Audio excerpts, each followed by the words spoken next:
بسم الله الرحمن الرحيم.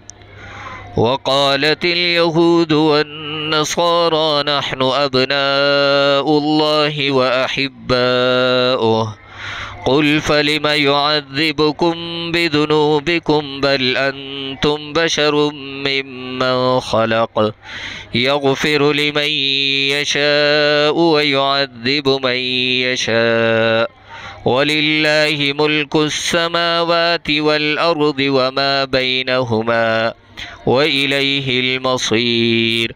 يا أهل الكتاب قد جاءكم رسولنا يبين لكم على فترة من الرسل أن تقولوا ما جاءنا من بشير ولا نذير فقد جاءكم بشير ونذير والله على كل شيء قدير.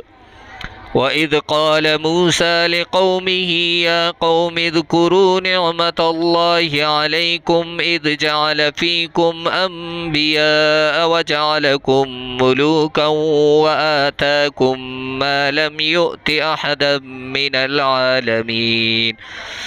يا قوم ادخلوا الأرض المقدسة التي كتب الله لكم ولا ترتدوا على أدباركم فتنقلبوا خاسرين. قالوا يا موسى إن فيها قوما جبارين وإنا لن ندخلها حتى يخرجوا منها فإن يخرجوا منها فإنا داخلون. قال رجلان من الذين يخافون أنعم الله عليهم ادخلوا عليهم الباب فإذا دخلتموه فإنكم غالبون وعلى الله فتوكلوا إن كنتم مؤمنين. صدق الله العظيم. والسلام عليكم ورحمة الله وبركاته.